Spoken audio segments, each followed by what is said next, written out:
Howka everyone, I'm Angelina, and I'm the Education Coordinator at the Imperial Valley Desert Museum.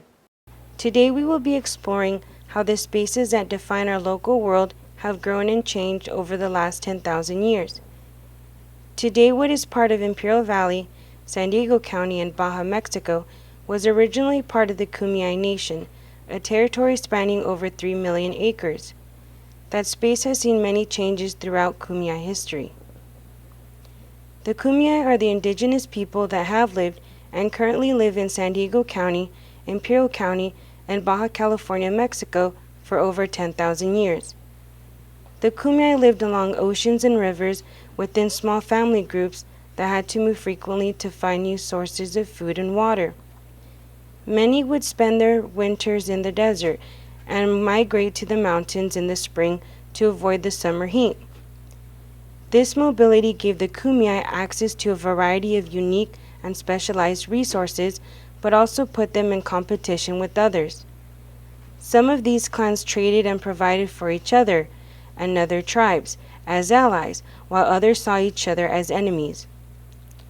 The Kumi are very sociable and community-oriented people. Where and how their groups came together was also significant. It is possible today to observe the trails and gathering spaces where tribes exchange ideas and materials, and where they came together to define and celebrate themselves as a people.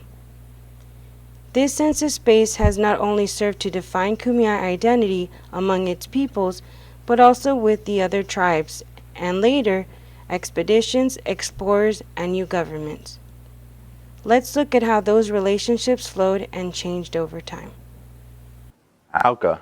I'm Luis, and I'm one of the education specialists at IVDM. Let's take a closer look at some of the relationships the Kumi had between themselves and other indigenous groups in the area. The Kumi had relationships with other neighboring tribes. Oftentimes they would have peaceful relationships and trade items with those tribes, though sometimes war would break out between different groups. The Kumi and other tribes in the region are actually made up of smaller bands and family-based clans, meaning that the relationships, peace, and conflicts happening between some might have been different for other groups within the same tribe. Some of the indigenous groups the Kumi traded with were the Kokopah, Mojave, and Kauai. Some of the items they used to exchange were acorns, berries, baskets, nets, sandals, pine nuts, yucca fibers, and leaves. Obsidian and ceramics were some of the exotic goods the Kumi used to trade. How and where did that trade take place? My buddy Corey has the answers. Auka. I'm Corey, and I'm also an education specialist at the Imperial Valley Desert Museum. Trading was a well-defined and understood practice of the indigenous peoples of Southern California and the Imperial Valley. Although little is known about the frequency or quantity of goods traded, what is known is that the Kumi traded through a barter system. The Kumi forged various trails through the mountains, deserts, and river valleys for trading and special ceremonies. By studying these trails today, it is possible to better understand trade routes, where they were going, and who the tribes were most actively engaged with.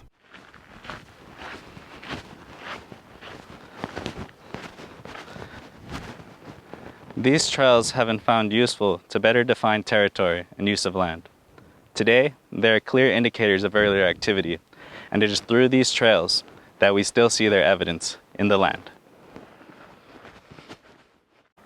So we're on top of the Utah Buttes, overlooking the Utah Desert, which is part of the larger Colorado Desert. It is one of the hottest and driest deserts in all of North America, second only to Death Valley. Utah means there is water in Kumi, which further demonstrates the evidence of the original inhabitants in this region.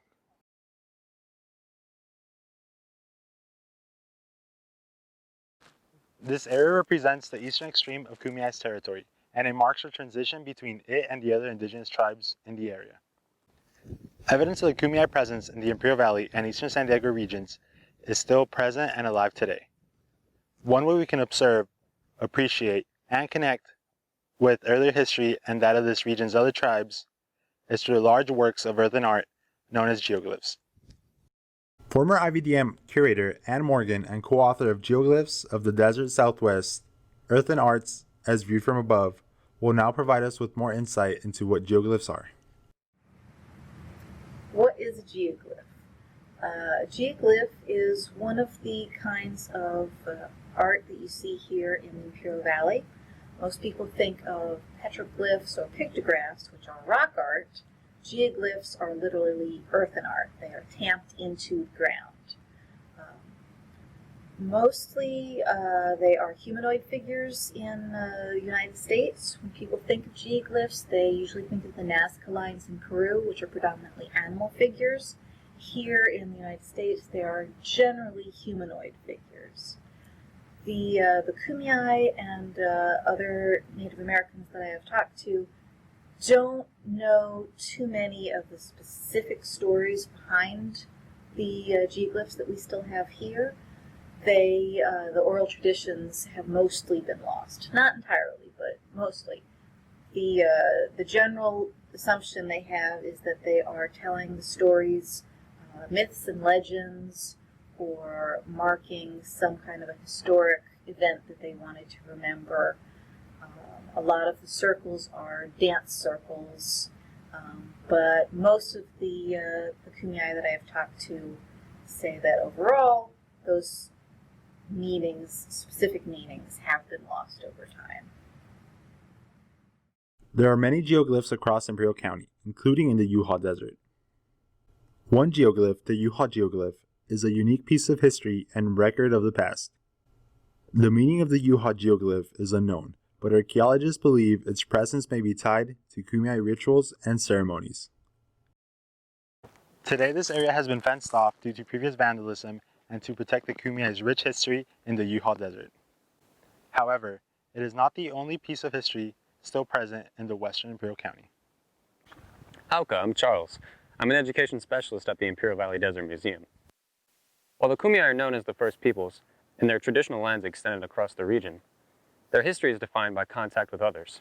Soon, a new group of settlers would come into their region, the Spanish, who in 1775 first traversed the Yuha Desert. I'm here at the De Anza Overlook just outside of Ocotillo, and this memorial was made to commemorate Juan Bautista de Anza and his first two expeditions he led through the Colorado Desert. On Monday morning, October 23, 1775, at the Royal Presidio of San Ignacio de Tubac, in what is today south-central Arizona, Lieutenant Colonel Juan Bautista de Anza gave the command, "Everybody mount." The Spanish camped in the Yuha Wash, the most punishing passage of their entire journey, a route which would take them away from the Colorado River through the desert sands of Southern California to the westernmost edge of the Sonoran Desert. As strangers to the land, they relied on the expertise and guidance of the Kumeyaay to find their way. Today, the De Anza Overlook allows the ability to soak in the vast landscape and harsh terrain the Kumeyaay lived in, and the De Anza expeditions had to encounter. All this talk and desert scenery is making me awfully thirsty. Are there any good places around to get a drink? Well, we've made it to the Yuha Wells. The Kumeyaay already knew of this place as a watering hole in this dry desert. De Anza named it, however, Santa Rosa de las Lajas, which translates into Santa Rosa of the Flat Rock. This site was used on March 8, 1774 by Juan Bautista de Anza's first exploration expedition. These wells were not ready to use upon arrival. De Anza and his men had to deepen the wells in order to get the water flowing again. Can you imagine traveling through here without a car, bus, highway, or even a bike? Well, De Anza came here with over 100 men on horses and camelback. But long before De Anza came through, the Kumeyaay have been living and adapting to these harsh conditions. They would travel through the Yuha Desert to trade goods and visit ceremonial lands as well. Although the Yuha wells are not functioning today, they serve as a reminder of the expedition De Anza led and the Kumeyaay's presence in the Yuha Desert. The 1774 De Anza expedition concluded with the opening of an overland route from Sonora, Mexico to Alta California, but it was closed by the Quechan in 1781. The Quechan tribe neighbors the Kumeyaay. They are the native people of southwestern Arizona and southeastern California. It's during this period that we start to see a change in how local tribes share and define their use of the land, both among each other, but especially with the new visitors. What had previously been exploration now seemed to be becoming settlement. We are 12 miles from the Yuha Wells landmark at the site of Fort Romualdo Pacheco. In 1822, Mexico attempted to reopen a route initially established by the Spanish. Fort Romualdo Pacheco was built in early December 1825 by Jose Romualdo Pacheco, a junior lieutenant from Guanajuato, Mexico, with the help of his soldiers. It was built of adobe bricks and is the only Mexican fort established in Alta California. On April 26, 1826, the Kumeyaay attacked the fort, killing 3 soldiers and wounding 3 others. Jose Romualdo Pacheco abandoned the fort and removed his soldiers to San Diego. It is a wonder how the different historical sites we've seen today vary in their degree of history, evidence, and preservation. Although other groups have come through this traditional land, the evidence always points back to the Kumeyaay. Today we looked at the Kumeyaay's history in their traditional territories and how various people journeyed through their lands and how that evidence exists today. It has been an ever-changing and evolving history. This land has served an important role in supporting their culture and way of life and bears evidence of their presence on it and in their relationship with others about it. That evidence still survives today, and we have seen the importance of conserving these historic sites in order to preserve history and to make a connection to specific times, places, events, and people.